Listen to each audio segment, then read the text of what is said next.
Hey, this is Patrick Ralston, Director of the Arkansas Arts Council, and this is Art Talks. Sorry, I got a little rain on me and had a little Wi-Fi problem, but I am here. And we're here at the the Division of Arkansas Heritage's uh, atrium of our headquarters building here in Little Rock. And I'm here to talk to you a little bit about what's going on at the Arts Council and what's shaking with some of our programs, what our people are doing, and talk about some of what you all are doing out there. Lots going on this week. As always, I've been in conversation with a lot of folks in around the state, talking about the various art programs that are going on, even in our pandemic situation. And it is, I gotta say, there's a lot of energy going on, and as we go into the fall, art teachers are doing the best they can with these mixed, hybrid on-site and virtual classes. And here at the Arts Council, we're all on. Everybody spends 2 or 3 days a week in the office, just trying to make sure that we have a presence here, and then we're still working remotely a lot of the time too. So just trying to protect ourselves and protect the people we work with. But anyway, so it's kind of nice. Feels like fall is kind of finally catching up with us, and so I figured it was a good time for me to walk around outside. I'm a natural pacer, so we're going to do that in a few minutes. Cheney Jewell, who is a curator at the Arts and Science Center of Southeast Arkansas, is going to join me. I need to let me see if I can set up my guest request. My guest request line. I see that Cheney's actually there in the audience already, and she's here. She's ready to join me. So if you will hang on just a sec, we're gonna bring her on, and we're gonna talk a little bit about small works on paper. We're gonna talk about what's going on down at the Arts and Science Center. So hang on.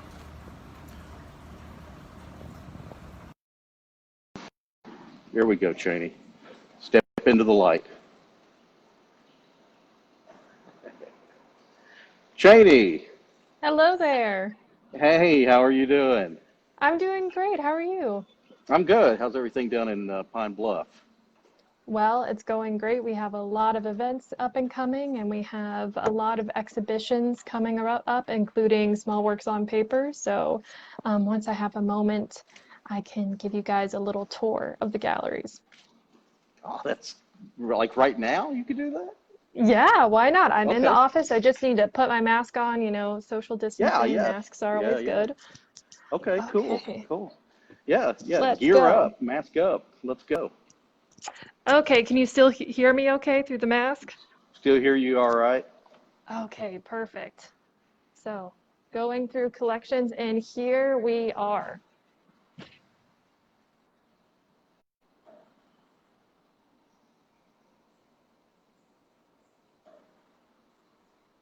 Now I can't hear you. So, we're I don't know if currently you in were saying. our International Paper Gallery. So, we have our little activities that we had children do for our summer camps on display right next to our small works on paper.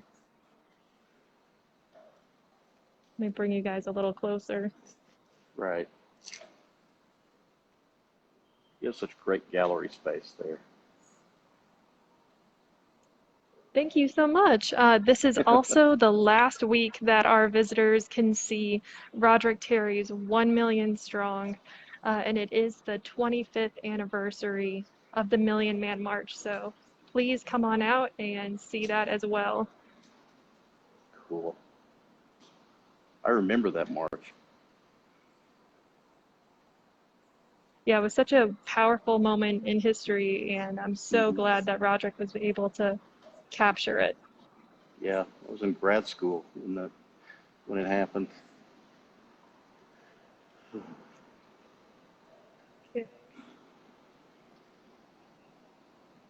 All right.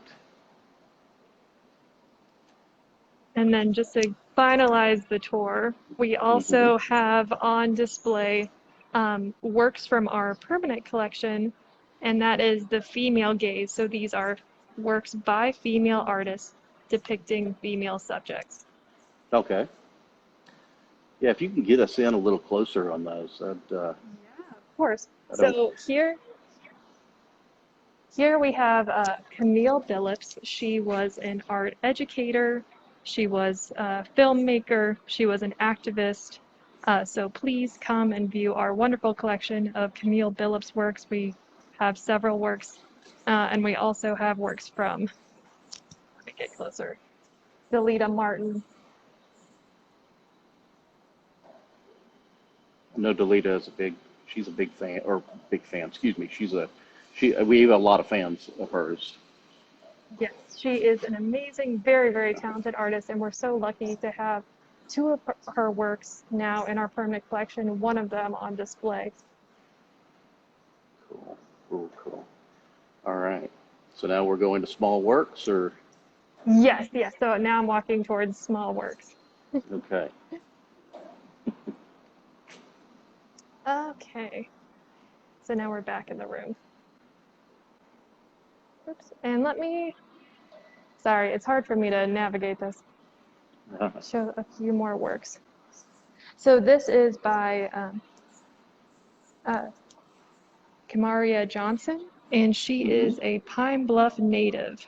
So please come see her works along with many other talented artists, as well as I believe her name's Wynn Brule, and she actually participated in our 2019 Rosenswag exhibition, Okay. and now she's back on display here. Terrific, terrific. So. Okay. I'm gonna go back into the office so I can take off this mask and hopefully hear everyone better. Oh, okay, okay. Well, I'm sorry. I thought we were going to look at a little more at the small works, but Oh, did you want to see more? um, well, if you're never, that's fine. You just go ahead and sit down. Just go ahead and sit Okay. down. Yeah. This is largely unscripted, everybody. That'll come as a surprise to nobody. So, so, uh, so anyway, what's going on? Well, let's talk about what's going on at the Arts and Science Center these last 7, 8 months. You all have been in the pandemic just like the rest of us. In fact, uh, I think some of the first cases were in Pine Bluff, and so you all have been on the front line in Arkansas since the beginning, since it first reached here. And how has it affected you all, both your operation and your staff? So we were closed down for a few months. I think we closed down mid-March and we opened mid-June to the public. In the meantime, though, we were working from home, and one of the things that was really great about being closed is that made us refocus on our online platforms, making virtual exhibitions, which I think in the long run will be better for us so that they're more accessible to people who can't physically come to us. So even though we're now open to the public, we're not done creating those online resources. We're going to keep producing those. So that's one thing that I think is really great that came out of everything. Of course, we're all very glad to be back in the museum, and we have open doors, hoping to have people visit us. Uh, I would say that we are, of course, creating a lot of policies to make sure that people are safe, and that includes limiting visitors to 10 at a time Right. in 30-minute increments so that we have time to clean in between. And we're also closing at 4 instead of 5 every day so that we have enough time for our staff to clean our facilities very thoroughly at the end of every workday. That's amazing. I mean, it's such a change for me. I worked in museums early in my career, and it is such a communal experience that it's really tough to envision. Having to limit the number of people. You always want visitorship, but you also want people to enjoy and have a safe visit, and so it's just a new way of thinking, I think, for us Hmm. in that field. So tell me about you. How long have you been at the Arts and Science Center, and tell me a little bit about your, how you became the curator and how you got into the business. So this is my first year working here. So this is my year anniversary as curator. I started working last September in 2019, and I was working under the guidance of Dr. Lenore Schultz, who was once the director, then stepped into the role of curator before her final retirement. And that mentorship was really amazing to prepare me as curator. And now that I'm within this position, it's been a very, very interesting, amazing, challenging, wonderful experience, especially during the pandemic. And I think I just transitioned into the role when that happened, but that did allow us to be more innovative with our receptions, for example, which used to be artist conversations. We would have public receptions, people would come, and the artist would give around a 5 minute talk. And then there would Right. be a lot of mingling. And now with the pandemic, we don't want to have any of those public events. So Sure. instead, we're doing artist Q&As. And I think one thing that's great about that is it gives people a much more in-depth look into the artists. We can see their artist studio, we can talk about their process, and we have a little bit more time to go into really in-depth discussion with those talks. So that's one way that we've sort of adjusted with the Right. pandemic, and we're planning on moving that forward and developing it more. That's great. We've really, we found certainly at the Arts Council that if you when you have to go to a virtual medium, to a virtual platform, there you have to add some value. Um, it can be a very dry experience if you're just doing a Zoom meeting, or we use Teams here, but or doing in a situation like ours here on Facebook. But that's exactly right. I mean, that's if you were able to add more value to make up for the social experience, the direct social experience, I think that's a great thing. So, Mhm. where did you go to school? Let's talk about how you actually got into the field. Yes, so I think my story is very similar to other people's. I grew up around museums, visiting museums. I was raised in St. Louis, Missouri, and the museum was free. So, my family, we could afford to go there every weekend, and my parents would just let me loose, and I would just find myself staring in front of paintings. And I was very lucky to go to a high school that had art history courses, and I fell in love. And from there, I went to Missouri State University and got my bachelor's in art history with a minor in museum studies. I had the opportunity to work at the Nelson Atkins in Kansas City and the Contemporary Art Museum in St. Louis. And I got my master's in contemporary art from the University of Kansas, which has a very wonderful program. And Mhm. from there, I came here. That's great. That's great. Well, you found a great place to for the beginning of your career, and certainly Lenore Schultz is a favorite of ours. I mean, she does so much amazing work, and she has such a focus now, especially working with Arkansans for the Arts and talking about the creative economy in Arkansas. And so I'm glad that you were able to have kind of a mentorship with her. But that's great. What else is coming up for you all now? What are you expecting in the next few months? After Small Works, what are you expecting? What exhibitions do you have?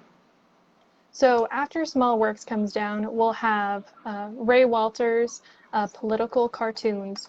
These are objects in our exhibition that are really, really amazing. We have hundreds of these political cartoons from Ray Walters, and there's a lot that's unknown about him. We know that he got his degree from the Art Institute of Chicago. We know that he worked at a newspaper there, and then he moved to Illinois, where he worked as a cartoonist for decades. But really, we're unsure how he ended up in our collection. But with this election season, it's a great time to satirize politics and kind of bring to light the comedy in everything. Because it is a very serious topic that affects a lot of people's lives, but I think that every once in a while, looking at a newspaper and seeing a political cartoon, it helps make you laugh a little bit about a very serious situation. So I'm excited about that exhibition coming up. And next week, we'll have Brothers by One, the Black Athlete, and Social Justice by Rex Deloney. He is an absolutely amazing mixed media artist, and his focus is on how Black athletes use their popularity and their media platform to call attention to social justice issues. So, a very, very important topic that's super relevant right now. So, please come out and see that. Tremendous. I went to high school with Rex at Wow! Northeast High School in North Little Rock, Arkansas. He was a year ahead of me, and we were in an art class together, and he was what I remember is he was a precocious artist, just absolutely, tried everything. He was one of those guys that if you taught him how to paint, he's gonna wanna take it to the next level. Painting, and he's just I've been really proud to reconnect and see the work that he's doing now. Yeah, I'm not surprised at all to hear that he was Very much him. precocious. He's still that guy. Yeah. Oh, yes, for sure. And just his works are insanely detailed but brightly colored, and the topic just really hammers home things. Um, wow, that's great. I'm so glad to hear that. So yes, we're going to have those two exhibitions coming up, and we also have a lot of events coming up as well. October 1st is when Rex Deloney is opening, and then October 2nd we're going to have Live at 5, and on our Facebook page we're going to have a live program with a band, so you'll be able to listen to live music. Cool. Let That's me the kind of see. thing we all miss, isn't it, right there?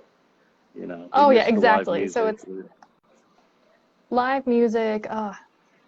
There's something that is just very special about it. So we can't perfectly recreate that live experience, but definitely, if you have the time, it's going to be live streaming on Facebook at 5 o'clock Friday, October 2nd. And also for Halloween, we're going to have on Friday, October 23rd, a Clue stay-at-home virtual performance. All right. Well, I'm excited to see that. But it's anything to anything to feel like feel that community again. Feel like any kind of live music at this point is a lot of it's a lot of fun to enjoy. Mm-hmm. Well, that's fantastic, Cheney. I appreciate you calling in and talking to us today, and thanks for hosting Small Works on Paper. I encourage everyone to go out, and I encourage everyone to go to the Arts and Science Center and check it out, and even and then just check out these upcoming exhibits, because the Arts and Science Center continues to be a real jewel for Southeast Arkansas, and I'm proud of our association with it. And so thanks again, Cheney, for dropping in on us. Well, thank you so much for having me. We'll see you soon. Bye-bye. All right. Okay, so here we are again in the HQ atrium here, and gosh, it's just kind of an overcast but very mild day, and it's kind of nice to be out here and just breathe a little bit. And so let's talk about what else is going on around here. We're doing a lot of things. Right now, the staff and I are doing a lot of prep on upcoming programs. Some of the ones that you know about, and some that may be kind of new. I'll tell you that right now, we are getting ready to once again open up our annual grants starting in October. We'll be opening up those applications, and just keep an eye out on our Facebook page, and when we will announce when the portals are opened. And once again, we're talking about our general operating support grants, our collaborative project support grants, and then our arts and education grants, which it seems like, well, it didn't seem like it. We actually did just get those grants distributed, awarded, and already we'll be back into starting the application process. I know we've had some delays this year, and certainly due to the pandemic. I'm hoping that maybe next year will be a little bit, the schedule will tighten up a little bit, but be thinking about what you want to do in fiscal year 22. Because the application period for that will start here in just a few weeks. We are continuing to take applications for our Sally A. Williams fund, and that is, of course, that's a grant fund that is named in memory of the late Sally Williams, who was our longtime the Arts Council's longtime artist services program manager. And so we award these grants for the individual grants out of this fund are $500, and they are to help provide access to professional development for artists, for you to gain more skills in your discipline. If you have an opportunity to attend training, either virtually or in person, or if you are seeking to build skills to manage the business of art, if you are looking to enhance your ability to monetize your art, that is certainly something we're interested. We're always interested in helping artists get compensated for their work and build their business to market and network. So anyway, we continue to have that. I would certainly encourage you to apply if you are an artist and you have an opportunity like that. If we can help you out, please apply online. If you go to arkansasarts.org, and then you check on our grants, then you will find Sally A. Williams grant, and the guidelines are therein. And so we are now working, since we have now distributed our fiscal year 21 grants. We're working with our grant recipients out there, helping them get their projects fired up, and so that takes up a lot of our time right now. And we're also looking at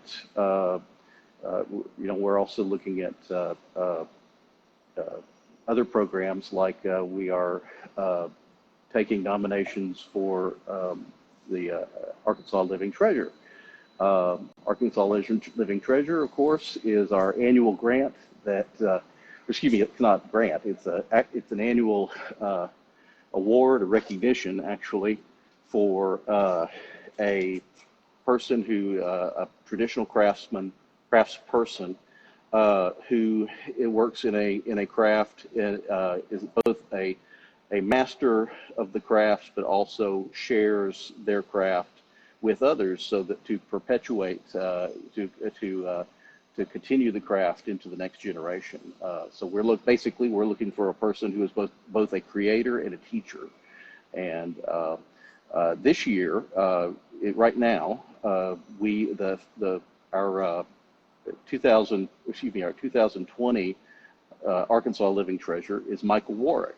And Michael Warwick is a metal sculptor and an instructor at UA Little Rock, and a renowned sculptor in metal. And he's taught so many cohorts of students there. He has a lot of fans out there.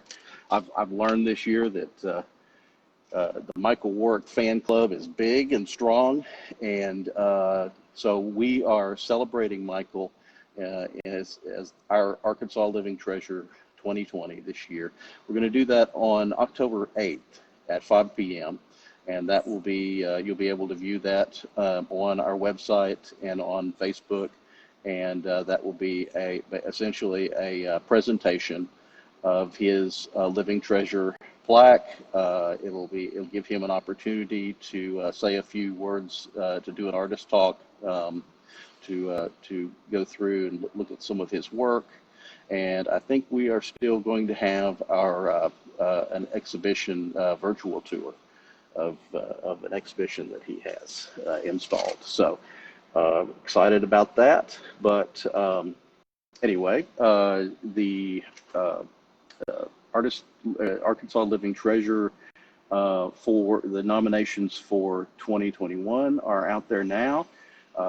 So we are looking for, if you know a person, a person who works in a traditional craft and is the kind of creator, teacher, strong member of the arts community that is helping to continue that art beyond his or her lifetime, then we certainly want you to nominate them, and we would love to see it. We always get a very interesting crop of nominations, and it's always fascinating for me to sit in on the review panel. The decisions are often very hard. So excited about that, and and then I believe, Scarlett, you're probably going to have to help me out, but I think isn't the deadline for nominations November 16th? She will, I'm sure, put it down in the comments here, because as you know, I'm working without a script, and sometimes that's a problem. So anyway, once again, Arts Voice Arkansas, we are still encouraging our students K through 12 to submit what you're doing. We want to see what the kids are doing these days. It sounded like I was about 80 years old. Yeah, to get off my lawn. And but yeah, I want to know what you kids are up to, and show us your work. If you're a K through 12 student, share with us what you're doing, what kind of art you're doing in class, or what kind of art you do in your spare time. But whether it's painting, whether it's drawing, whether it's any kind of visual art, sculpture, whether it's performance, if you're a poet, if you are a singer, if you have a band, I want to see it. So share with us. We need a video. We want photographs, and anything that we get, we like to share on our Facebook page, on our social media. So I encourage you to get in touch with us. You can get in touch with me, or you can get in touch with Scarlett Sims, who you all know, the lady in the cat mask, and she is it's scarlett.sims, SIMS, at arkansas.gov. If you can't remember that, then you can find her on our website, arkansasarts.org, and just look up our staff directory, and that's where you'll find her. But anyway, we're pretty excited right now about the weather cooling off, and just getting around to our fall events. Certainly there are a lot of interesting exhibitions that pop up this time of year, and I guess here in the pandemic times, we'll just see a lot of innovation and in the way those programs are presented. So I don't know, I don't know what that's all going to look like for our partner organizations out there, but if you have an organization and then you are continuing your exhibitions and or your programs, get in touch with us. Make sure that we know, so that we can help draw attention to it, and we can talk about it here on the live stream. I do want to say a few words about the city of Cabot and their advertising and promotion. bureau there, and the local arts council. They're doing a series of murals there that is just amazing.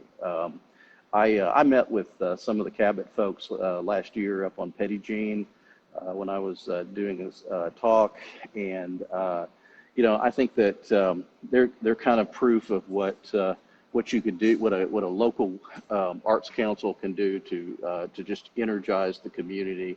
And anyway, they have developed a local mural program that has really gotten the attention of the folks in that community. And if you have a chance, come on out, look up, or you can probably look them up online. The Cabot murals are really an exciting addition to that city's streetscape. And so, good job, guys.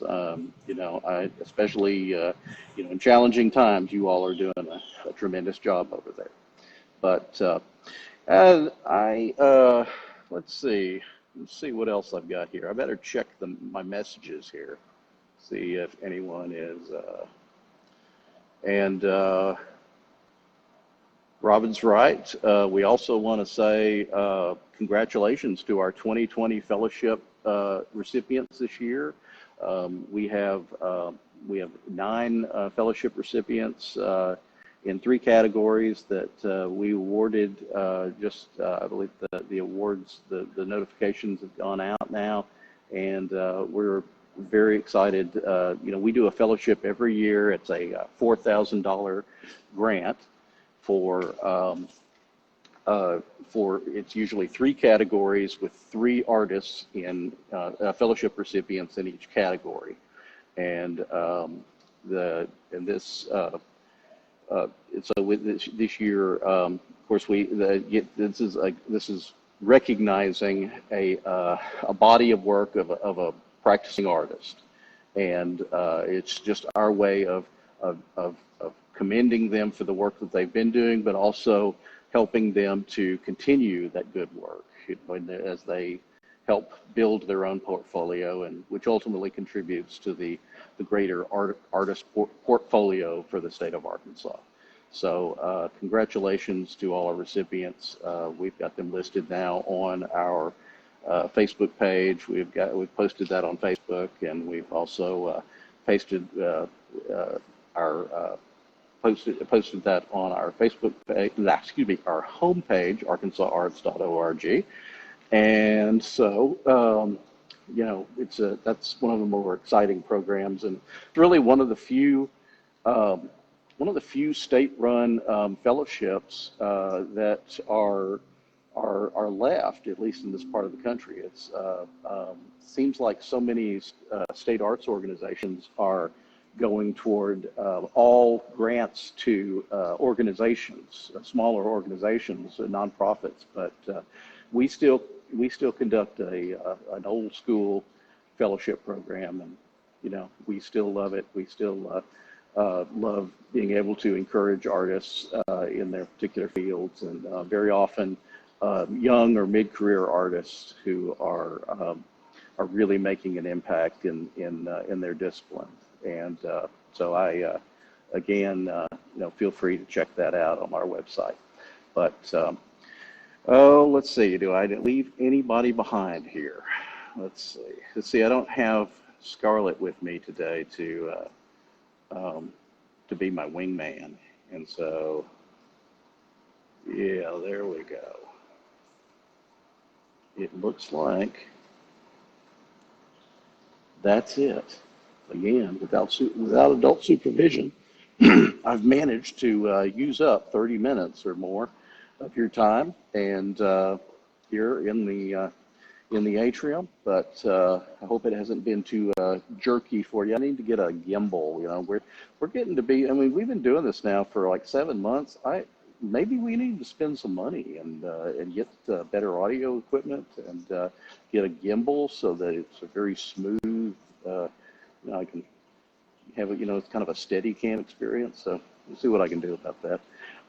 Anyway, thanks for joining me today. Thanks again to Cheney Jewell for joining from the Arts and Science Center of Southeast Arkansas. excited about what they're doing down there. Right now, they're running our Small Works on Paper exhibition. If you have a chance to get down, check it out. I encourage you to, and I encourage you to get familiar with all of their programs there. So until next time, I guess this is me, Patrick Ralston, and I appreciate everything that you all have done in this pandemic to keep the arts alive. And I just am delighted that you would take the time to join me today. So till I see you next time, keep creating. Thanks. Bye-bye.